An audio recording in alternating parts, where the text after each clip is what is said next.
This is 7 News, the voice of the Central West. Tonight, the ADF on standby as aged care homes face thousands of COVID outbreaks across the country. Lithgow Council left with a big decision to make amid a funding shortfall. I'm Daniel Gibson. Later on this news hour, John Barilaro accused of assault after a scuffle with a cameraman. And families share their heartache at an inquest into a deadly COVID outbreak. 7 News begins now. Good evening. Local aged care providers are today welcoming the news that Australian Defence Force support has been extended. It comes as Omicron COVID subvariants are expected to hit hard in the coming months, placing more pressure on the industry. These are some of the men and women in uniform our nation can rely on in times of need. Soldiers coming in and looking after some of our wanderers and also filling our PPE stations. Since February, Australian Defence Force personnel have been deployed to aged care homes around the country, hit hard during the pandemic. We had a COVID outbreak here of significant numbers. There's a high level of fatigue in the industry, so the ADF support march was very welcome. Now that helping hand has been extended, with the ADF to remain on call for our aged care homes. When you have an outbreak, it really is, we need all the assistance that we can get. The wave comes and goes in COVID, and we're doing our best to keep it outside the facility. However, if it does come back, look, ADF support would definitely be warranted. Orana Gardens in Dubbo are keeping a close eye on the numbers. At the moment, we've got a couple of cases in different areas of the facility, isolated. And as of last Friday, more than 1,000 active outbreaks of COVID-19 were reported in aged care facilities across the country. So while the temporary support of ADF personnel is welcome, local providers are calling for a long-term solution to fix workforce shortages. The aged care industry is in a staffing crisis, and there's no doubt about that, and so is healthcare. But we're in a rural environment, very difficult to find staff. CEO of the Cowra Retirement Village, Scott Cable, is among those who understand that sentiment well. Skilled migration and general migration very slow. And competition from all other sectors such as hospitality and retail. And while the village has finally been able to fill some vacant positions, there's no telling when they'll have to go through the process all over again, calling on the federal government for long-term solutions to the ongoing problem. Christopher Tan, 7 News. Lithgow will be forced to make some difficult decisions over its financial future in the weeks ahead. It comes as a critical review identified a shortfall of $6 million in council's annual general revenue. But tonight, they'll decide on how best to consult the community over the matter. The face of Lithgow is changing, and now it's up against an extraordinary challenge. Over probably the last 30 years, just seen the decline. We lost our little diesel locomotive workshop, then we lost power coal. This week, a new report written by Lithgow City Council staff has declared the council financially unsustainable. I certainly am not looking forward to the future unless it's brighter. A critical review into revenue and expenses found a $6 million shortfall in council's budget, and the mayor says it could have dire consequences. Is there still a possibility that this council could go into administration? Of course there is. Oh, absolutely. Yes, without any doubt. Councillors will receive the report at a meeting tonight, and they'll vote on how to consult the community as they forge a pathway forward. The report recommends that over the coming months, council consult with the community on 2 options. The first is a rate rise of 26.5%. I wouldn't like to think about it. I definitely think that we should be asked if we thought that that was necessary. Council would apply for a permanent increase in general rates above the rate peg set by the independent regulator. The other option is to cut services, but council staff say they would prioritise the maintenance of essential services over discretionary services. You have a look around me and see the state of this road. There's not enough money to prop them up now. Tonight, the council will vote on how best to secure Lithgow's future amid declining industry, a decreasing population and funding shortfalls. Ruben Spargo, 7 News. Some Central West farmers, stock agents and meat processors are pushing for Australia to close its border to Indonesia to protect our cattle industry from foot and mouth disease. The new government insists it's doing more than ever before, but locals fear even that is not enough. Former Deputy Prime Minister Michael McCormack is no stranger to border closures. I've had a number of abattoir owners, I've had a number of stock and station agents, as well as, of course, farmers and others contact me and say we need to close the borders. Many of Mr McCormack's coalition colleagues are calling for Australia to close its border to Indonesia, where foot and mouth disease is running rampant. I'm not saying it's that people who are asking for a border closure are necessarily wrong. I'm just saying what we need to put in place right at this minute is those strict and stringent border control measures. For the first time in Australia, the Biosecurity Act powers have been enacted over the weekend, meaning any returning travellers from Indonesia may be legally subject to questioning, removing their shoes and walking over sanitation mats. I came back through Melbourne International Airport last night and I didn't see the biosecurity measures that Labor has said that it is putting in place. Bookings to Bali are booming, but travel agents say few Australian travellers come into contact with cattle or farms,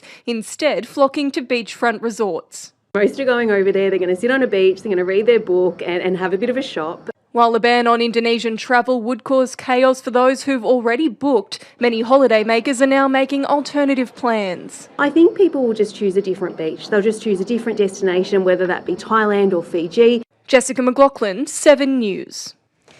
Relief is on the way for some residents around Dubbo who are still under a boil water alert tonight. The local council has revealed that at this stage, Wongarvan could be released as early as tomorrow. The alert is expected to be lifted in more areas in the coming days as crews work to restore dilution levels. Getting the dilution in the reservoir down to 1% of what the original volume was. So we've got to drop it, then we've got to fill it, then we've got to drop it, then we've got to fill it. So the further out we go in the system, the longer it takes to fill up is the challenge. The alert was issued earlier this month after the town's water treatment plant was impacted by flooding. Head to the council's website for more information on the boil water alert. Well, it's time now for a quick check of the weather with Kirsty Fitzpatrick. And Kirsty, we did start to see a bit of cloud moving in today. We have, Maddie, this afternoon. Good evening to you and hello again, everyone. We started our day with mostly fine skies, though partly cloudy, following early fog and some patchy frost. Daytime temperatures fairly mild again. We reached the low teens around Orange. Forbes, though, jumped to the low 20s today, which is well above our July average. Moderate north to northwesterly winds with gusts up to 30 kilometres an hour for some of us. 21 degrees in Nyngan today, while Dubbo had a top of 20. A change is expected to move through this evening and in the early hours of tomorrow, bringing showers, and we're expecting a big drop in temperatures as well. I'll have those details coming up a little later on, Maddie. Winter is back. Yes. Thanks, Kirsty. See you later. Locals who lived in the United Kingdom during the mad cow disease outbreak are now able to donate blood in Australia. Since the year 2000, those who had spent 6 months or more in the UK between 1980 and 1996 could not donate due to health concerns. The removal of the ban could potentially add up to 58,000 blood donations each year, bolstering future supply. A dozen local businesses have been honoured for their outstanding work at this year's Western New South Wales Business Awards. Many operators have put their past experiences to good use to shape new services which are helping the community.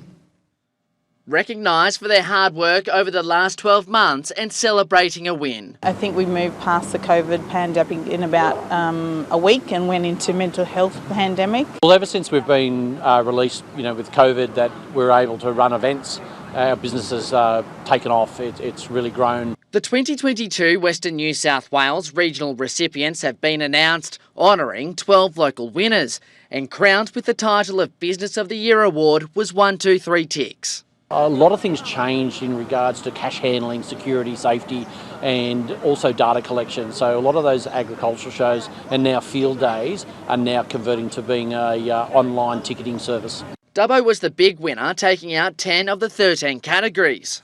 And the winner is iClick to Learn. You really see that innovation, that ingenuity and resilience. While Quinton Park Alpacas and Studio Gallery in Tamingley claimed the gong for Outstanding Startup. Agri-tourism in Australia is a bit of a buzzword. It's something that's kind of being floated around, but it's still new and it's still kind of developing. Since launching 2 years ago in the midst of the pandemic, the Working Farm has diversified, offering informative, hands-on animal experiences and homemade products. Everything that we've done is a work in progress. We started with a marquee in the front paddock. We've now got a renovated 110-year-old farmhouse. Each winner will represent the region at the State Business Awards in November. Hamish Southwell, 7 News. Still to come in 7 News, the Cara Civic Theatre set for a major upgrade, and hundreds of people flock to the Central West for a taste of wine and a bit of stargazing. And later on this news hour, John Barilaro caught in a scuffle with a cameraman. Police now investigating, so could charges be laid? A state of emergency declared in California as a wildfire doubles in size overnight. And we reveal who'll be headlining the Commonwealth Games opening ceremony. Those stories and plenty more will see you at 6:30. It's been years in the making, but now Cara's Civic Centre is set to go automatic. $1.5 million will pay for a suite of world-class seating, improving the facilities for staff, visitors and performers alike. Setting up seating can be a tiring task, but things will soon be a whole lot easier for staff at the Cara Civic Centre. It's a very labour-intensive setup at the moment, where we have to manually put out all of the chairs one by one. It's time-consuming. That's all set to change, thanks to $1.5 million from the state government invested into the centre, seeing the existing chairs replaced by retractable automatic seats, like these in the UK. New seating will be motorised so that, in fact, press that button and back it all goes. Which means setting up for events can be done with a streamlined approach. We don't always have to have the seating out in full. We can have the seating at half or just a couple of rows. Which is a relief for everyone involved. Make the comfort of patrons vastly improved and giving everyone a really good view of the stage. The overhaul will also remove these steps and extend the performing space, which is a dream come true for our local dance schools. Although most of our students are quite young, don't see the full impact of it, it'll give them that extra feeling of excitement and nerves before they perform. Giving them greater flexibility to move around. We have some of our biggest numbers this year. Students are ready to come back and embrace their creativity and explore dance and performing further. And with over 21,000 visitors in the last year, there will soon be room for even more events. We can still do debutante balls, we can still have performances on the floor, we can do the wrestling match that we have usually every year. The project is expected to wrap up by mid-next year. Christopher Tan, 7 News. The Central West was the place to be for fans of astronomy and a glass of red. In Cara, the wine show returned alongside a new event called Winter Wanderlust. It was a fantastic weekend. We had a really, really good turnout. So we estimated between 400 and 500 people just for the Winter Wanderlust events alone. That's not counting those who just went to the public tasting. So massive turnout. Meanwhile, Parkes was focused on all things space with Astrofest. Renowned astronomers and newcomers came out to the Observatory Visitors Centre to make the most of the festival. It's great to bring all these astrophotographers and scientists from all around the region and around Australia to come to Parkes and discover science and listen to amazing guest speakers. Both events were on an extended hiatus due to COVID, but were finally able to return to the calendar this year. And organisers say they'll be back bigger and better than ever in 2023. 17 little Joeys have been born at Taronga Western Plains Zoo just 3 months after the creation of a breeding program for the endangered cuttich. As part of the successful program, almost every female involved produced new young. The iconic native animal, also known as the Western quoll, was once found across 70% of the mainland, but that has since dropped down to 5%. Still to come in 7 News, teams return mixed results in round 16 of Western Premier League soccer, and we edge closer to the Peter McDonald Premiership final.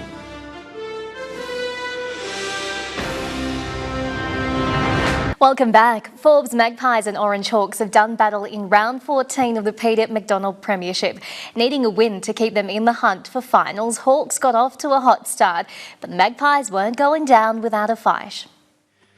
Coming into their clash against the Magpies, Hawks had everything to play for, and they certainly made that clear, putting Forbes on the back foot early. The visitors ran away with the second try of the match before the Magpies hit back. Forbes ran into some trouble when Jake Grace was sin binned for a high shot on Chris Anderson. The home side were down to 12 men, but a huge defensive effort kept the score at 10-6 going into half-time, and the Magpies came out of the break firing on all cylinders. Forbes began pouring on the points, the Hawks defence unable to withstand the onslaught. Hawks would score a consolation try, but the damage was done. Forbes claiming a crucial 36-14 point victory. We spoke about this next couple of block of games is going to be really tough, and we knew it was going to be a tough one today. That first 40 was a real battle, and we gained a bit of ascendancy there after half time, and were able to run away with it and put a couple of points on, which was pleasing in front of our home crowd. Needing results to fall their way over the coming weeks, the loss all but knocks Hawks out of finals contention. We just didn't control the middle. Their forwards just rolled through, got quick play of the balls, really hard, put a lot of pressure on our outside backs in defence. Elsewhere in the Peter McDonald Premiership, the Saints dominated Wellington and Sims won a thriller against Parks. Macraith Snare, 7 News. In more rugby league action, looking at the Woodbridge Cup now, the Manildra Rhinos have edged out the CSU Mungos in Bathurst. The 10-point win keeps the Rhinos in first place on the ladder with Canowindra hot on their heels. Looking elsewhere in round 12, Trundle beat the Rams and Cargo defeated the Bulls. Heading west for the Castlereagh Rugby League competition, Gilgandra and Narromine both snuck home with wins, and the Swans beat the Magpies. Round 11 of the Central West AFL competition has seen the Bathurst Bushrangers take out the local derby over the Giants. It was a back and forth affair at George Park, but a 7-goal masterclass from Bushies' Nathan Smith would prove too much for the Giants to overcome. First half was a really tight contest. I think a goal in it up until half time. And I think we just came out pretty hot in the third quarter and got it going our way. The Bushrangers ended up running away with a 50-point victory. In other men's first-grade fixtures, a 5-goal effort from Isaac Heath saw the Dubbo Demons scrape home against the Tigers in orange. The title race in the Western Premier League has been blown wide open after another round of mixed results for the top teams. It was business as usual for Waratahs, who dismantled Sims in orange. Coming off a tight loss to Arana Spurs, Waratahs were looking to get their season back on track. They got off to a great start in the local derby, hitting the scoreboard first. Sims have been the competition's hot hand over the last 2 weeks and responded accordingly. Waratahs were putting the Sims defence under immense pressure, and the men in green began to crack. A yellow card for that challenge put Sims on notice. Waratahs weren't able to take advantage of the free kick, but would eventually put the nail in the coffin. Waratahs running away with the win, 6-1. Across the rest of the Western Premier League, a catch-up game between Parks Cobras and Panorama FC shook things up, with the Cobras putting it to the ladder leaders. The back-and-forth contest saw 9 goals scored as Pano looked to get the win away from home. But it was Parks that would come away with the upset victory 6-3, blowing the competition wide open. Taking a look at the round 16 results, Workies had a big win at Victoria Park, and Barneys announced themselves as premiership contenders with a hard-fought win over 75s. Macraith Snare, 7 News. 3 Central West hockey products are dominating on the national stage. Hannah Cable, Eva Reith-Snare and Kobe Johnstone have helped their New South Wales under-21 teams to a semi-final spot at the National Championships in Perth. After a 4-2-1 win over Tasmania, the girls will now play for Victoria for a spot in the grand final. Johnstone and the state's men's side will also match up against their rivals from south of the border. Still to come in 7 News, Kirsty Fitzpatrick will be back with all your local weather details. Good evening. A trough and a gusty cold front are moving across New South Wales, leading to showers and a drop in daytime temperatures. Blustery winds and showers could even fall as snow across the New South Wales and Victorian Highlands. Conditions should begin to clear midweek, but that is ahead of a second cold front arriving into our weekend. Now, the upcoming wet weather will predominantly fall through central and southern parts of our state. Some showers along the south coast region too, while the rest of the state is looking mostly fine and dry. On to tomorrow. tomorrow, that cold front sweeping across our region is forecast to bring up to 5 millimetres of rain, possibly 6 millimetres for some regions, but it will most likely fall during the early hours of tomorrow morning and then begin to ease off around midday. We will continue right throughout the day to see those gusty west to southwesterly winds. Bathurst dropping to just 12 degrees and Lithgow a maximum of 10. Now, these cold winds will stick around for quite a while, even increasing in speed on Thursday. We could see winds around 40 kilometres an hour, meaning we'll have a cooler wind chill, so temperatures will feel cooler during the day. Coonamble still getting to 16 degrees in partly cloudy skies, 17 at Nyngan and Young. A mostly overcast day with 13. There's also the chance of snow down to around 1100 metres. Cloudy skies, but we are expecting these milder temperatures as we track into Thursday as that cold front passes across us. Cobar reaching 17, Forbes even 15 degrees. A little fog around in the morning and again a fresh south to southwesterly airflow. Coonamble expecting 17, 14 degrees at Cowra and back to single digits in Orange. If we look now to the next 7 days though, we will continue to see some scattered showers throughout the week. At this stage, no more than about 4 millimetres tomorrow and then again a bit of a drizzle on Friday. So we're certainly not expecting a drenching in Dubbo. Looking to Orange and the central tablelands, a little more widespread showers, certainly enough to wet the pavers. Tomorrow looking like the most rain for the next 7 days or so with up to 6 millimetres. Certainly cooler temperatures on the way. Today we reached 14 degrees in Orange, down to just 9 tomorrow and then 8 degrees on Wednesday. The good news, Maddie, single digits look like they'll make a return. We've just got a little bit to wait. Thank goodness. Not looking forward to the next few days. Be a bit Thanks, chilly. Kirsty. See you later. And that's your local news for tonight. Thanks for watching. You can catch up on our website or at 7plus. Right now, though, Dan has your 7 News at 6:30 with the police investigation into a scuffle involving John Barilaro.